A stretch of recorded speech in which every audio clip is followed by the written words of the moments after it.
Hey, this is Sky. Welcome to my YouTube channel. Go check out my website at skyazrael.com if you want life coaching or mentoring. Sunday night, let's just tell some stories. I've been thinking about a buddy of mine that I had a long time ago, a guy I used to know from the streets. This guy Paul, Skinhead Paul. Man, I knew Paul. Some of you out there might know Paul. Paul was a well-known motherfucker. I knew Paul since I was about 10 years old. We went to the same school. He was a bad kid back then. He was a bad kid, always in trouble, always getting in fights. Even at 10 years old, 12 years old, Paul was a bad kid. Spent all the time in detention. I lost touch with him because he went to one school, I went to a different school. We both bopped around to different schools a lot. I was kind of a bad kid too. Maybe that's why me and him were friends.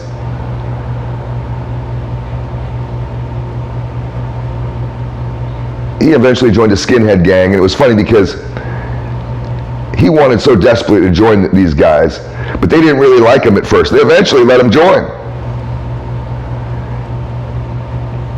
The story was that when he first tried to crash the gang, he found out where they hung out at, and they had a little hangout spot. He went there like on a Friday night where they were known to hang out at, and it was kind of a hot spot for punks and skinheads. They would all go down to this one area.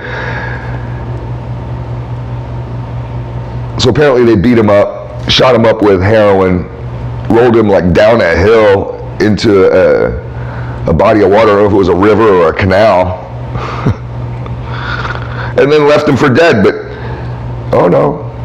He managed to figure out a way to live, surprisingly enough, somehow lived, and still wanted to join. I thought he would want to kill him. Somebody did that to me, I'd be shooting their clubhouse up, I'd kill them all. I'd stalk each one of them and kill each one of them. You're not gonna do that shit to me. But not Paul. Paul still wanted to join, and eventually he did. Every time I saw Paul out in the streets as I got older, he would usually have drugs and be on his way somewhere to go and do those drugs. And would often invite me. It wasn't always drugs. Sometimes it was just alcohol. I saw him on the bus one time, the city bus. I was on my way somewhere. I get on the bus, and the bus is packed full of people, and everybody's smashed to the front of the bus. And there's this fucking skinhead sitting all the way in the back seats. This little miniature baseball bat, like a novelty bat, like you might get from a baseball game. And he's pounding the seats, making all kinds of noise. And each time the bat hits the seats, it hits this big flop, this big noise.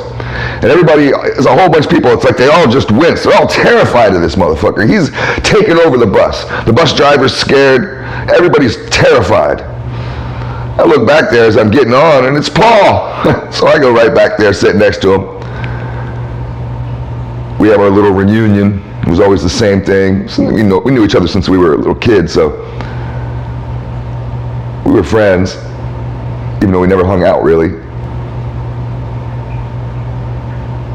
And he's like, oh, so let's get off the bus and we'll drink some beers. I got a backpack full of beer. So we get off the bus.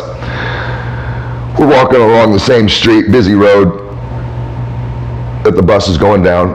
I figured we'd drink a few beers, maybe even get back up on the bus after we drank the few beers. We just wanted to slow the party down and hang out for a minute because we hadn't seen each other in a while.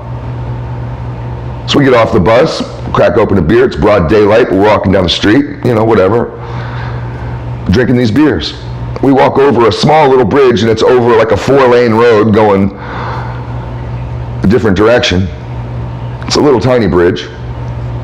And he cracks open a beer. It's like the last one.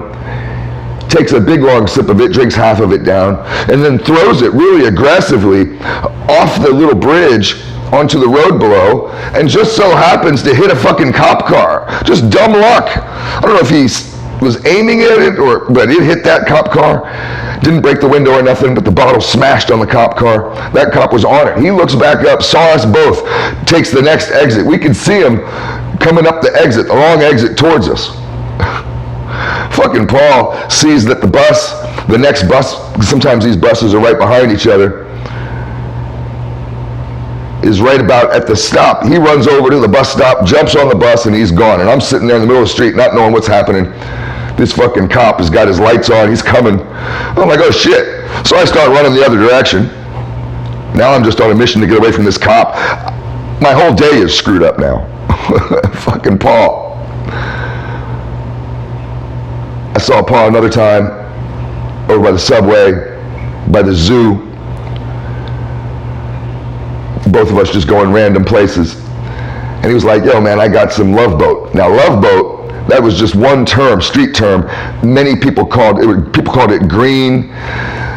There's many different terms. What it was PCP laced on weed. And sometimes these motherfucking drug dealers were cheap and they wouldn't even put it on weed. They'd put it on parsley flakes like you get from the fucking grocery store. Parsley flakes. And just lace it with PCP. You open the bag and oh my God, it fucking reeks. One hit. You take one toke, one puff. You roll a joint, just one puff. Hold it in, just one toke. You'll be wasted so you can't even walk, you can't even see straight. You'll be fucked up like that for 5 hours, maybe 6 hours. As fucked up as you've ever been in your life. More so. It's a nasty ass drug. We used to do that shit called space base, where you take crack and mix it with PCP. And it's just a big waste of crack because PCP is so powerful. So he's got some Love Boat. And he's like, yo man, I got some boat. Why don't we go smoke it?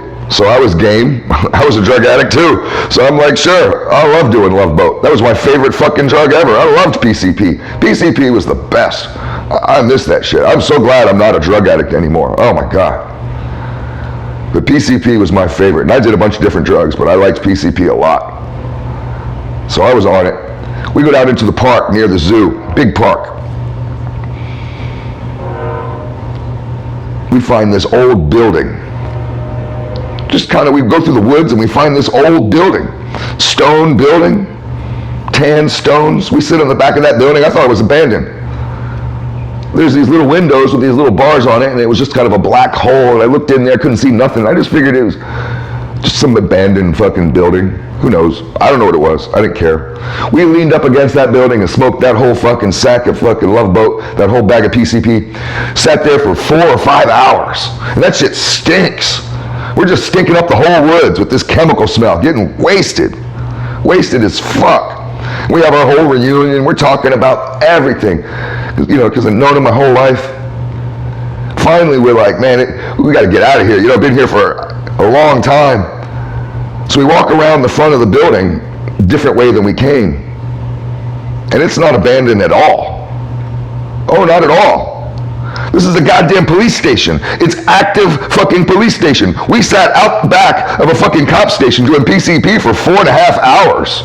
Not knowing anything, talking loudly, and just partying it up. Fucking cops everywhere, cop cars. They're looking at us like, who are you kids? And we're just like, try to act sober, try not to act fucked up. And we are on our merry way. Every time I saw Paul was like that. Paul eventually died, not in any glamorous way. He refused to take his diabetes medicine, and that was it. He died in his sleep one night. Rest in peace, Skinhead Paul.